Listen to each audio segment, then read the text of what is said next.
시그널 음악, 앵커, 12.3 비상계엄의 명분을 만들기 위해 평양 무인기 투입 작전을 지시했다는 혐의로 기소된 윤석열 전 대통령에게 징역 30년이 구형되었습니다. 1심 선고기일은 오는 6월 21일로 지정되었습니다.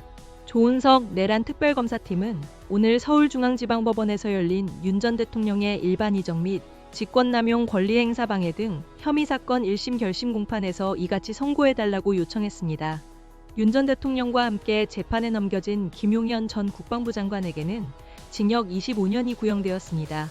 특검팀은 국민의 생명과 안전을 책임져야 할 국군 통수권자와 국방부 장관, 방첩사령관이 비상계엄 선포 요건을 조성할 목적으로 한반도의 전시 상황을 만들려 했다고 지적하며 이를 반국가, 반국민적 범죄로 규정했습니다. 이어 이들의 범행으로 인해 실제 국가 안보에 대한 실질적인 위해가 발생했고 국가의 군사상 이익이 심히 저해되는 결과가 발생했다고 강조했습니다.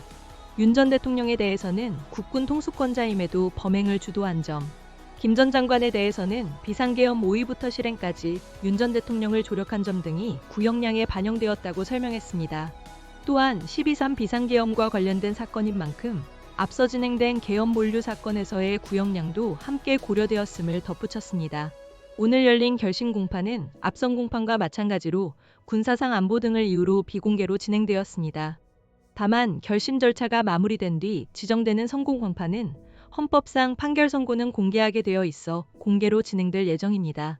윤 전 대통령 변호인단은 결심 공판 종료 후 기자회견을 열고 윤 전 대통령은 특검이 문제 삼고 있는 작전을 사전에 지시하거나 사후에 승인한 사실이 없다며 무죄를 주장했습니다.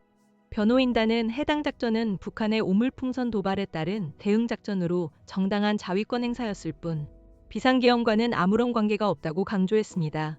그러면서도 이를 비상계엄과 연결하려는 특검 주장은 억측이자 허황한 소설이라고 비판했습니다.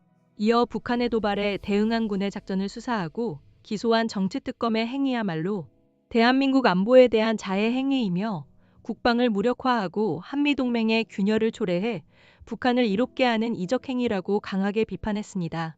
윤 전 대통령 역시 약 1시간가량 진행된 최후 진술에서 무인기 작전이 군의 정당한 대응이었다는 취지로 말한 것으로 알려졌습니다. 윤 전 대통령 등은 북한을 군사적으로 도발해 비상계엄 선포의 명분을 만들 목적으로 2024년 10월경 평양에 무인기를 투입하는 작전을 지시한 혐의를 받고 있습니다. 특검팀은 이 작전 실행으로 남북 간 군사적 긴장이 고조되었고 투입된 무인기가 추락하면서 작전 및 전력 관련 군사기밀이 유출되는 등 군사상 이익이 저해되었다고 보고 있습니다.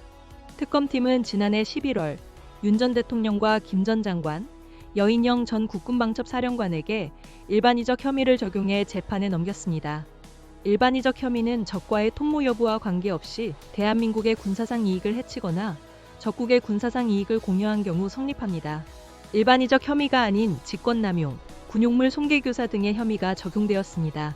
특검팀은 지난 10일 먼저 결심 절차가 진행된 여 전 사령관에게 징역 20년을, 김 전 사령관에게는 징역 5년을 각각 구형했습니다.